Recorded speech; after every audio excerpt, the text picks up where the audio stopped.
Welcome, everyone, to the Trinity Monday Memorial Discourse 2020, which will be live streamed. Every year now, for more than 100 years, a discourse has been delivered here on Trinity Monday for a distinguished graduate of this university, and usually delivered by another graduate of the university, a graduate speaking about a graduate. This year's discourse will be on Eleanor Knott and will be delivered by Dr. Eoin Mac Cárthaigh from the Department of Irish. Eoin graduated from Trinity with a BA in Irish and History and subsequently did a PhD, becoming a lecturer in Trinity in 1998, and he was elected to fellowship in 2016. It's a great pleasure for us now that awaits us to hear Dr. Mac Cárthaigh deliver the Trinity Monday Memorial Discourse on Dr. Eleanor Knott. Eoin. Thank you very much, Provost. It's very nice to be asked to deliver the 2020 Memorial Discourse, and I'd like to thank you for the invitation to do so. It's great too to have this opportunity to tell you about a wonderful scholar and a person of real substance, Eleanor Knott.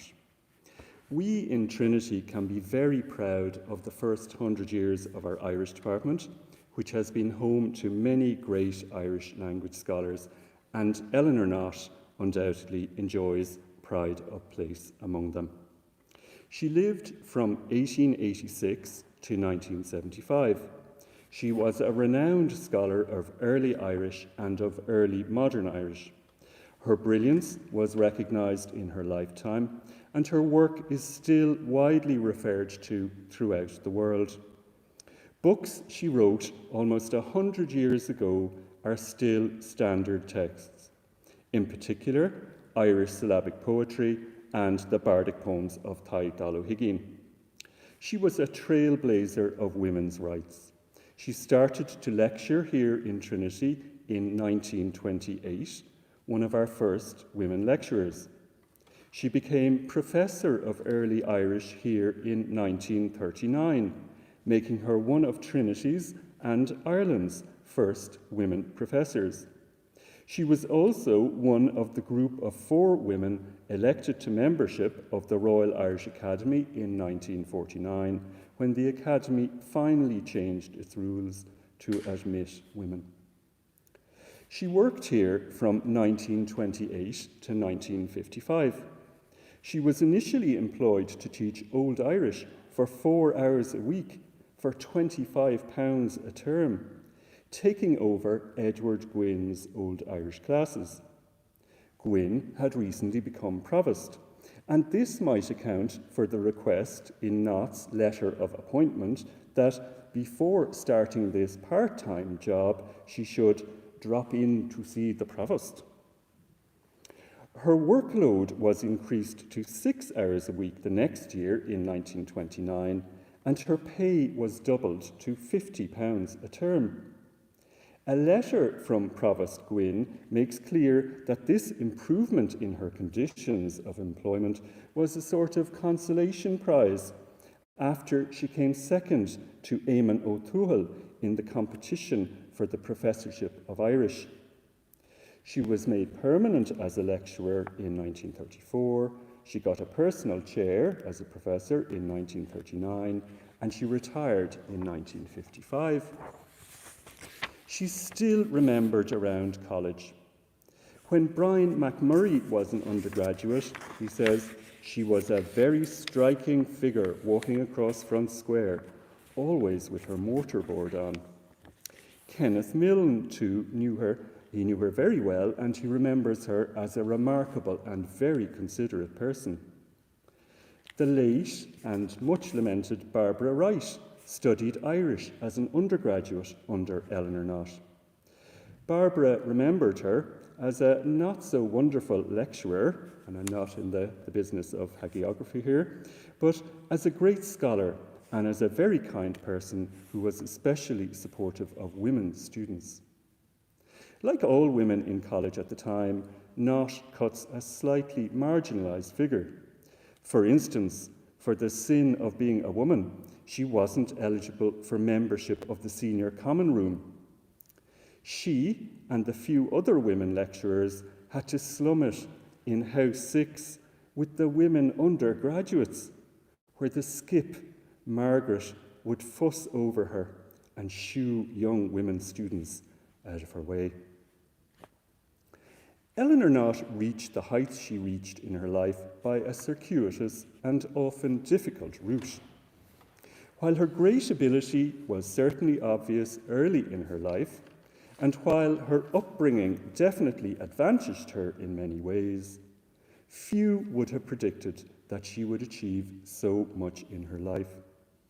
As a woman, in a country in which women's rights were being steadily eroded in the 1920s and onwards, as a gentle, shy person with a somewhat severe manner, as somebody said about her, and indeed as a university lecturer who had never herself attended university. A letter she received in 1960 refers back to the fateful day more than half a century before then, when she took her first hesitant steps towards a career in Celtic studies.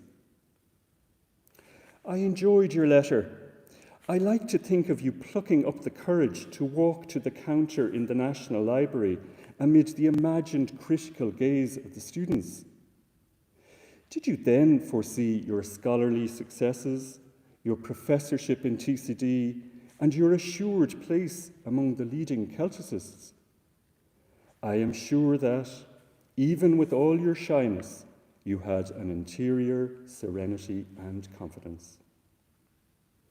The writer of this letter asked Knott to go back in her memory and in her imagination to the days before she became an acknowledged authority in her field. In the same way, I'd like now to ask you to do the same, to try to forget for a moment about her later successes, to go back to a time before she became the great scholar Eleanor Knott, to a time when she was simply Eleanor Knott. And I'll take you back as much as possible by allowing her and her contemporaries to speak for themselves in their own words. The 1901 census gives a convenient snapshot of the household she grew up in.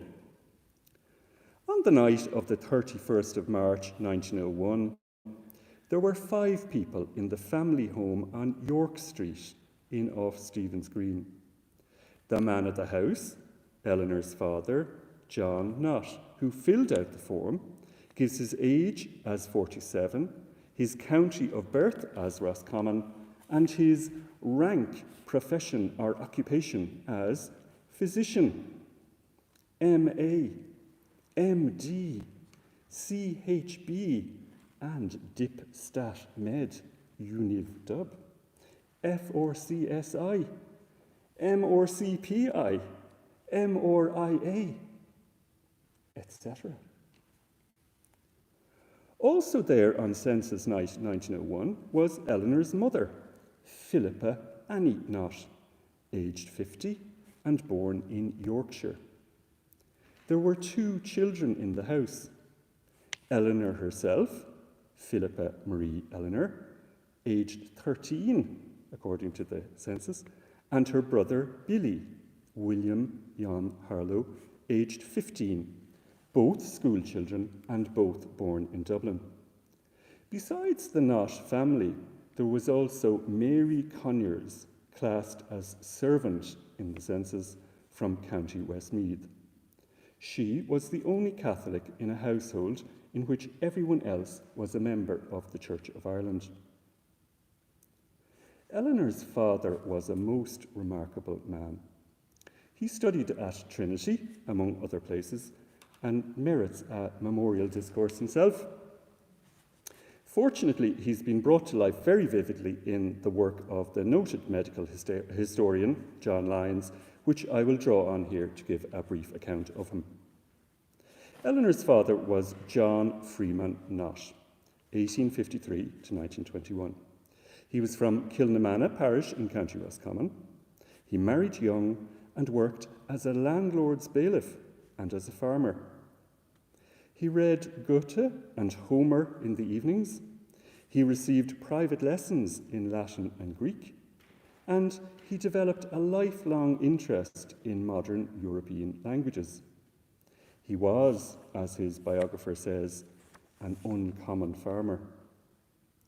In 1874, barely 21, he left his young wife in charge of the farm and of his parents, and he went to Dublin to study in the Royal College of Surgeons.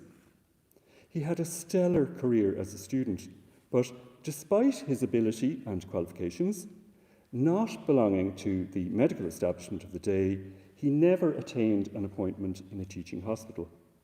Instead, among other things, he taught anatomy in the College of Surgeons. He gave private lessons as a crammer to medical students preparing for examinations, and he took up his pen. He wrote an impressive number of articles for international medical journals and contributed regularly on medical topics to newspapers like the Freeman's Journal. His biographer estimates that he wrote over 2,000 pieces. Her father can only have been a huge influence on Eleanor. For instance, his great interest and ability in languages must certainly have had an impact on hers. He may also have been a source of the scholarly, scientific outlook she brought with her to Irish language studies, and it is to be presumed that his example is what led her into journalism in her teenage years. One thing that is certain is that Eleanor was brought up in a house overflowing with books, as is clear from this little vignette from the Irish Times, written more than 20 years after her father's death, and which I give here because it gives a flavour of the man and of his times, and of Dublin as a character in her story. Dr. Knott, fine scholar and insatiable collector of those items which the booksellers catalogue as curiosæ, was also well known to me as he moved slowly down the book carts, tall-hatted and with the inseparable handbag which never went home empty. A similarity between father and daughter, perhaps, is that the affectionate esteem with which they're generally remembered is often seasoned with a hint of humour or even of mockery. This is true of the following account by another medical historian, Wides, of the small part played by Eleanor's father in the high drama of the Easter Rising in 1916. This is when the rebels took over Stephen's Green and dug trenches in Stephen's Green, but the clever, dastardly British put a sniper up on top of the Shelburne Hotel to pick them off, so they decided that they should move into the College of Surgeons, and that's the background to this story here. On that, so here's Wides talking about John Knott, Eleanor's father. On that memorable Easter Monday morning, Sergeant Frank Robbins was sent with a small party to occupy the College of Surgeons, which faced the park. At the same time, Dr. John Knott, an elderly, erudite, and eccentric fellow of the College of Surgeons, whose daughter Eleanor became a noted Celtic scholar, he was arriving after walking in from his home in Ranelagh. Ignoring the sounds of battle, unscathed by flying bullets, he arrived at the front door of his college, in the library of which he was accustomed to spend the day in study, composing learned communications on subjects ranging from female circumcision to spontaneous combustion. The beadle, who had observed him from a window approaching through York Street, answered the doctor's knock. Frank Robbins and his party seized the opportunity. The door was opened slightly to tell Dr. Knott that the college had been closed by order of the registrar, and that's how the rebels got in.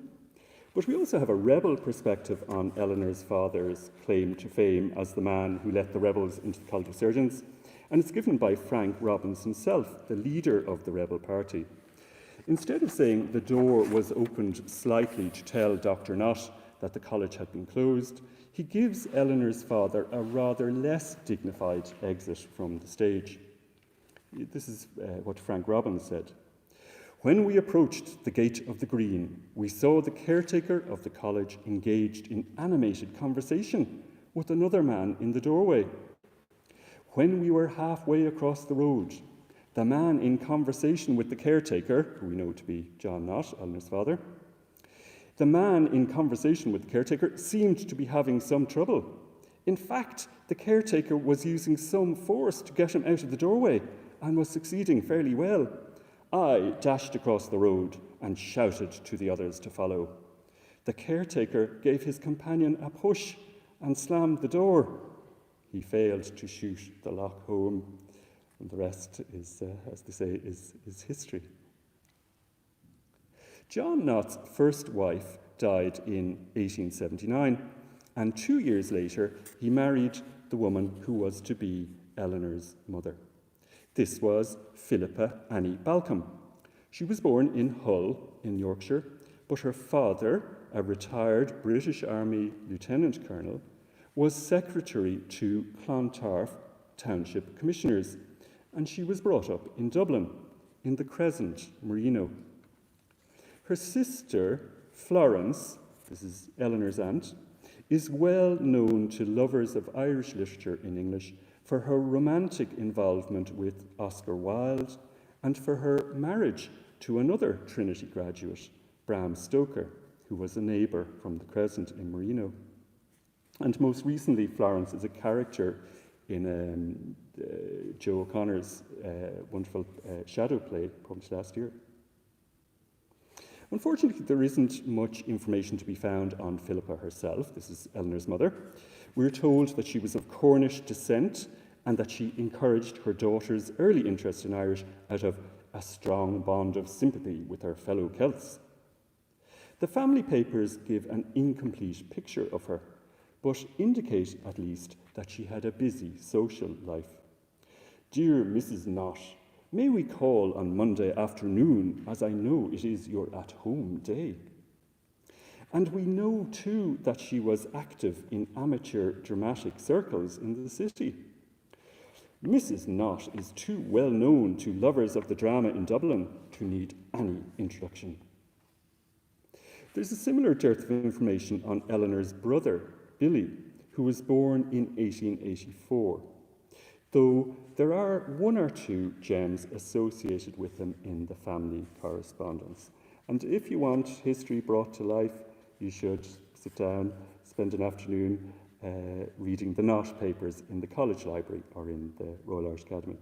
So here's a letter from Billy written when Queen Victoria visited Dublin in 1900. 10th of April. My dear Jack, I hope you are very well, and I hope you had a good view of the Queen. I was at Mrs. Ryan's, 13 Clyde Road. I arrived there about 10:05, and I had to wait till 1:30. I was very dreary waiting, but at last she came. But just as she was coming, she put up her umbrella, and I could not see her. We also have a letter sent many years later to Noel Stoker, son of Florence Balcombe and Bram Stoker, asking about Eleanor and her brother. Your cousins, children of Dr. and Mrs. Knott of 5 York Street, Dublin. They were friends of mine years ago, and I often visited at their house in Dublin when Billy and Nellie were growing up. They were so attractive and brilliant. I often wondered if they made a name for themselves or what they were doing in the world. Excuse me. Well, we know about Eleanor. Billy seems to have gone to university in England. He married and settled down there, but he died young in 1932.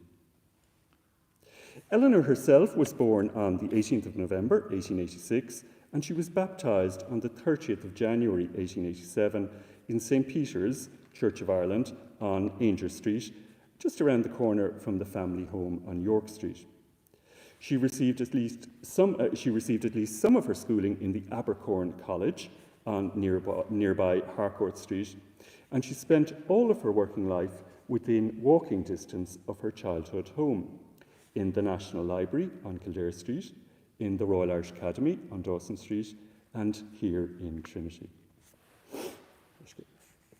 In 1910, at a time when York Street was fast becoming a tenement district, the Knotts moved a few kilometres out of the city centre to Sallymount Terrace in Ranelagh. This is where Eleanor lived until she went into the Molyneux Care Home for Blind Women in Ranelagh in her twilight years. She never married and had no children. However, Bobby Barden, a young neighbour in Ranelagh, orphaned in his teens, was like a son to her, and he remembers his Aunt Nellie with great warmth and affection. This is how another acquaintance, Archbishop Donald Caird, described her. Boghine Carnach agus mór chríoch I a rithe síl. Ní ligach si a cráv le gach mada, ach bhí rudicant den nuíomh a bhaint le. That is, she was a charitable and big-hearted person throughout her life. She was well able to stand up for herself, but she was something of a saint. Were it not for memories such as these, and the memories of the Trinity community, which I mentioned earlier, we would be left only with the rather severe Miss Knott. Moira Wakati, now a well-known Irish poet, then a postgraduate student, says in her autobiography that in the 1940s she was becoming afraid that I might grow up to be like Miss Knott of Trinity, a distinguished Celticist and spinster. And she speaks later of Miss Eleanor Knott, whose footsteps I had feared I was destined to follow into scholarly old maidenhood. It hardly needs stating that caricatures of old maids remind us of the high price to be paid at the time by women who had the audacity to prioritise working over wedding. However, particularly damning of the times is that Knott herself advised Moira ní Éigearta, an undergraduate student in the 1940s, against pursuing an academic career. And this is from Susan Park's book. It was Miss Knott who influenced me the most at the end, for when I consulted her about doing postgraduate research, she said that if she had a daughter, she would have preferred her to do anything else but academic work. And now look at how Eleanor Knott became involved in Irish language studies, which would have seemed a bit unlikely when she was born in 1886. And when she was born, few who were aware of her background would have imagined that she would end up an Irish language scholar. However, she always had an independent outlook. She was raised in an extraordinary home, and she came of age in a revolutionary era. She herself tells us in a biographical letter, which she wrote, but luckily for us, never sent, and that's how we have it. She tells us of her first encounters with our language in a very different Ireland. My Irish studies, she says, began in isolation and so continued for many years.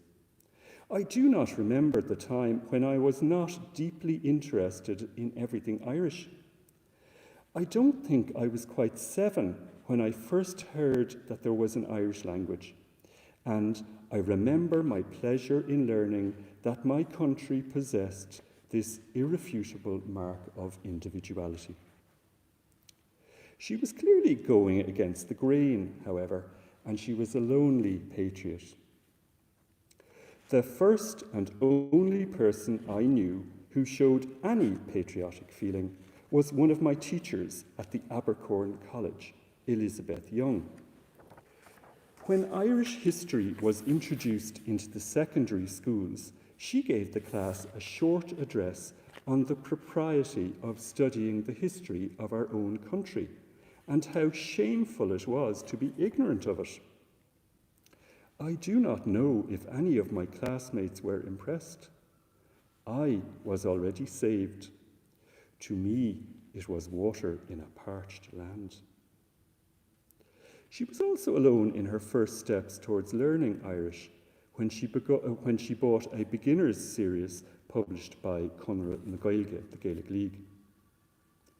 When I was 14, I bought the O'Grownie books, the Simple Lessons in Irish, in a little shop in Ainger Street, and was astonished to find how easy, as it seemed, it was to learn Irish. I did not join the Gaelic League. I had no money to speak of, and there were other barriers. It's a great pity that she doesn't specify what these other barriers were to her joining the Gaelic League, but we can only guess now. Her interest in Irish continued on and off throughout her teenage years, and she tells us that after an interregnum, during which I had neglected Irish for more practical studies, I attended a few of the Irish classes started in the School of Art by Willie Pearce, later executed. The more practical studies she mentions may well have been preparations for end-of-school examinations, but it would seem that she never completed any of the usual public examinations for schoolchildren. And we know also, as I mentioned before, that she was never a university student. The doctorate awarded to her by the National University of Ireland in 1938 was an honorary doctorate, and the master's awarded to her by Trinity in 1932 was an MA Jure Officii, involving no study, no examinations, and no thesis. As she herself tells us in a letter she wrote at the time, "Thank you for your kind congratulations. I am not, however, receiving an honorary degree in the usual sense, but an MA Jure Officii. In my case, it is, of course, an honour for me, as I have not had the advantage or disadvantage of being brought up at a university.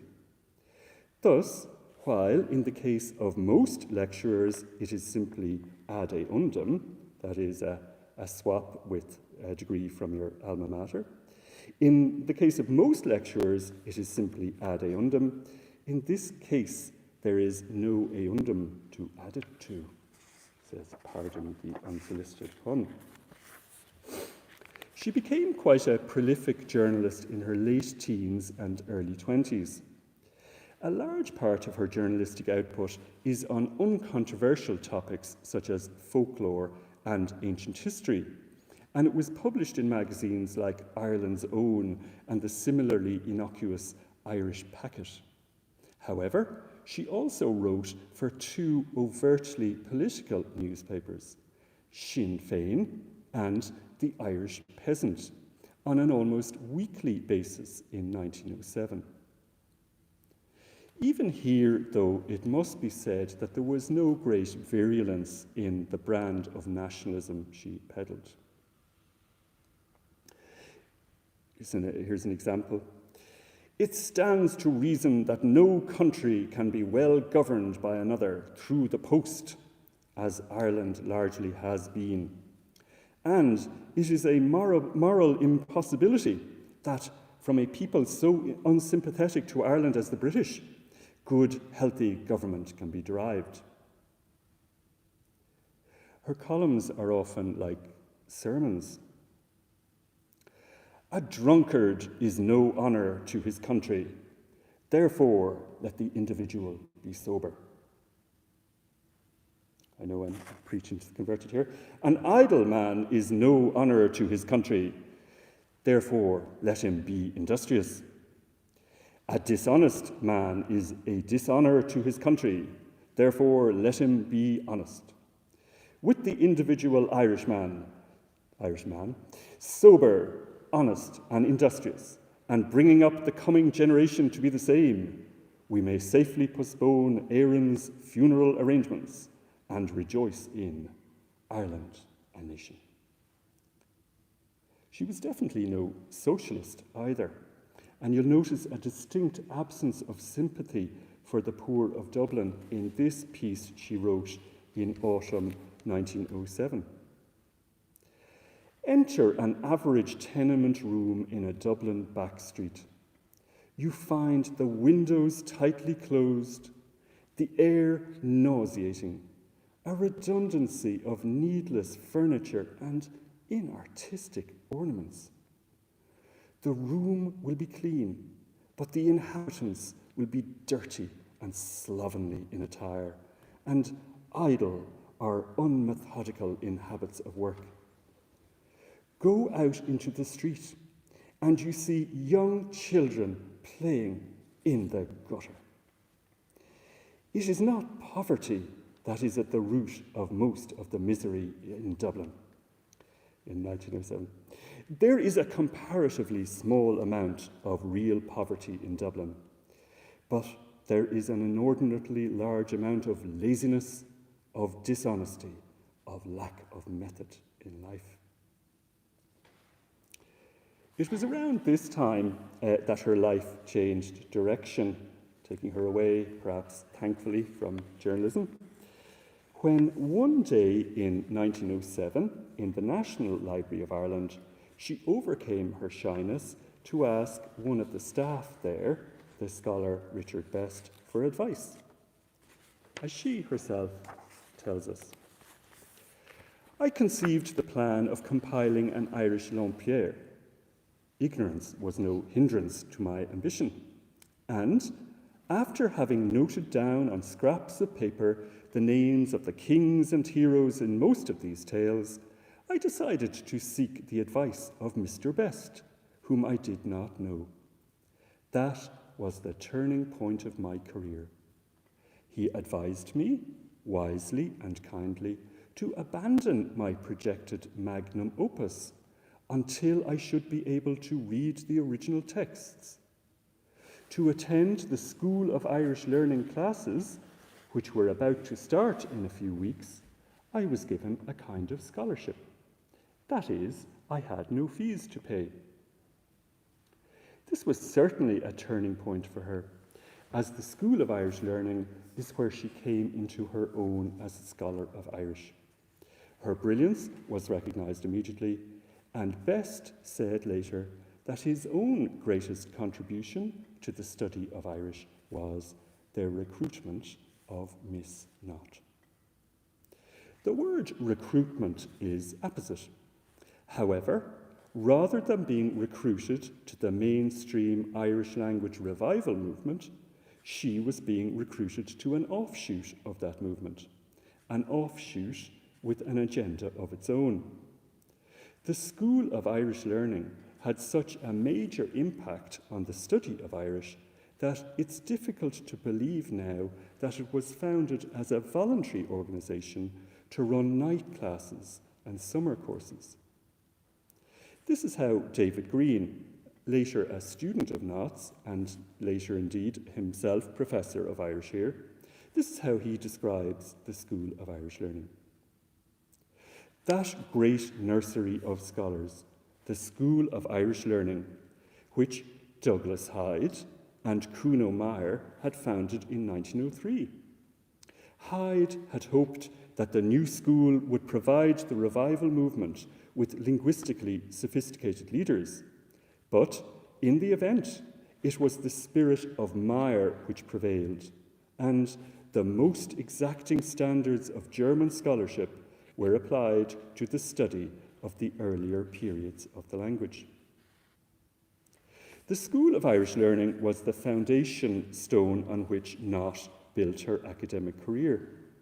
She sat there at the feet of some of the foremost Irish scholars of that era: Karl Marstrander, Kuno Meyer, Holger Peterson, Rudolf Turnhuisen, and especially Osbern Bergen. she tells us that I was very dubious of my ability to master Old Irish. I found it utterly incomprehensible. However, Professor Bergen's lectures were a revelation. Everything was explained lucidly and interestingly, and I began to feel hopeful. The School of Irish Learning journal, Éireadh, is where she published her first edition of a bardic poem in 1910, and the school is where she got to know the people who would form the core of her scholarly network. Not only Bergen and Best, but also the likes of T.F. O'Rahilly and J.G. O'Keeffe. And it's difficult to think of her now without thinking also of them. At a practical level, most of the paid work which sustained her until she came to work here in the 1920s was found through contacts first developed in the School of Irish Learning. For example, she was doing paid clerical work for the school itself from 1910 at the latest. Her employment as an assistant on the Royal Irish Academy's dictionary project in 1911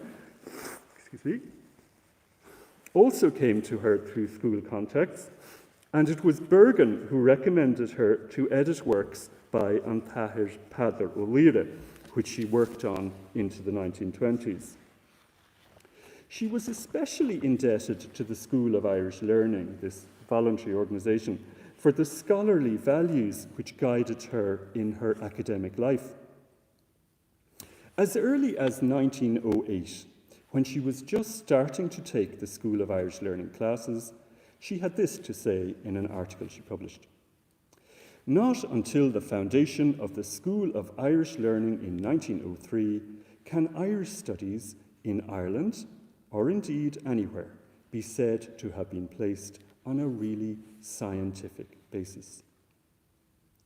She was quick to make these values her own and always applied them in her work. For instance, her edition of the bardic poems of Taigh Dal O'Higgin was an exemplar for the scholars of her own time and of succeeding generations, and it still is today, almost 100 years after it was published. She may have embarked on her career at a time when, as David Green says, the Irish universities were at best indifferent and at worst hostile to the scientific study of Irish. But she was in the van of the campaign to convert Irish scholars to the scientific approach. She was not content simply to lead by example, and she took every opportunity to promote the academic values she learned and developed in the School of Irish Learning. For instance, in an obituary she wrote in 1919 on the German scholar Ernest Windisch, she praises him for the exactitude and caution of his scholarship. She speaks of his life of earnest and conscientious endeavour in scientific scholarship, and she credits him with laying the foundations of a strictly scientific study of the earlier periods of the Irish language. Indeed, it is instructive to compare what she said about other people's scholarship in the many obituaries she wrote with the things said about her scholarship in the many obituaries written about her after her death in 1975. These make clear that she practiced what she preached. As David Green says, she not only advocated, but also displayed the scholarly virtues of unremitting industry, sobriety of judgment, and lucid exposition. And these are still our values today, especially sobriety of judgment. Of course, these values did not enjoy what they call the Bergen School. You were named as a disciple of that school. Whatever about other aspects of his views, he's undoubtedly right about Knott's dedication to what she christened scientific scholarship. The application of scientific principles to textual scholarship still has its critics. Take, for example, this grandiloquent assessment from the late 1990s of Irish language scholarship in the 1940s and 1950s. So here's somebody talking about Eleanor Knott and her colleagues and what they were doing in the 1940s and 50s. An ethic bordering on a cult of professionalism had become dominant among practitioners. A number of prominent individuals, Osborne Bergen, Daniel A. Binchy, T.F. O'Reilly, Eleanor Knott, and others, patrolled the borders of Celtic studies, becoming a clique of textperts with the institutional power to pronounce on the value of interventions into the discourse. We're told also that this knowledge elite made a fetish out of method. We are told that they were engaging in textual fetishism. It seems strange indeed that textual scholars would be criticised for being textual scholars. But the commentator just quoted is right that Knott and her co-workers prioritised textual scholarship and what they would call the scientific approach. There's no doubt that she and her co-workers succeeded in bringing these values to the heart of Irish language studies. Her contribution to this lasting achievement is an important part of her valuable legacy to us. So too, her pioneering role as one of the first women to lecture in a university in Ireland, as one of the first women to hold a chair here in Trinity or anywhere in Ireland, as one of the first group of 4 women to be admitted to membership of the Royal Irish Academy in 1949. So too, as an important part of her legacy, so too are seminal publications of hers like the Bardic Poems of Tadhg Dal O'Higgin, like Táil Prína Dá Dearga, like Irish Syllabic Poetry, like her editorship of the journal Éiriú, and the many, many articles she wrote. Another major part of her legacy is her 50 years' work on the Royal Irish Academy's monumental Dictionary of the Irish Language. As we're told in an obituary on her, to those who worked on that great project during the last half-century, she was its living embodiment. And, of course, a major part of her legacy is her service from 1928 to 1955 as an educator here in Trinity College Dublin. I'd like to finish today with her at the front gate, so to speak, on the threshold of her lecturing years, writing in 1928 to her mentor, Osborne Bergen, to tell him that she's to begin teaching in Trinity in a few days' time. She does so with an uncertainty and a lack of self-confidence, which, in a funny way, is an inspiration in itself to us all, to know that even Eleanor Knott could lack confidence in her abilities. She writes, "I hope you will not be scandalised to hear that I have undertaken to take some Old Irish classes in F.T.C.D. I was astonished at the proposal and do not indeed feel sure that I was right in agreeing. It remains to be seen if the arrangement will be successful. There is to be an opening performance in the small hours of Wednesday morning. I shall need prayers. Thank you."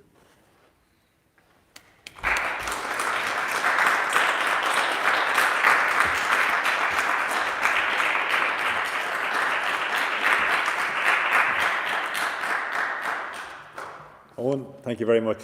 That was a tour de force and great to have a lecture on Eleanor Knott celebrating her life and her scholarship. And we all learnt a lot, I think. I have to admit that I didn't know so much about Eleanor Knott. Somewhere in the back of my mind, I of course knew that there was this woman who became Professor of Old Irish back in the 30s and 40s and so on, but I didn't really know much about it or much about the importance of her scholarship. And I guess I share that with many people listening today and many people here in the room now. It reminds us all, of course, of the importance of these Trinity Monday Memorial Discourses, because they bring to life, and you really did bring her to life. I think if she walked in here, we'd all smile and feel we know her from what from the lecture that you've given. That's a great achievement. And these discourses do bring to life people who are associated with Trinity, graduates of Trinity, many people who have worked here over the years, and those that we choose to memorialise, and what we say about them, of course, it tells us something about ourselves as well, which is in many ways an important thing too. I wish only that I could thank you more formally at the Scholars' Dinner over a few nice glasses of wine and some good food. This won't be possible until later in Michaelmas term, and I look forward to extending my thanks to you then as well. In the meantime, for all of us here that are listening, thank you very much.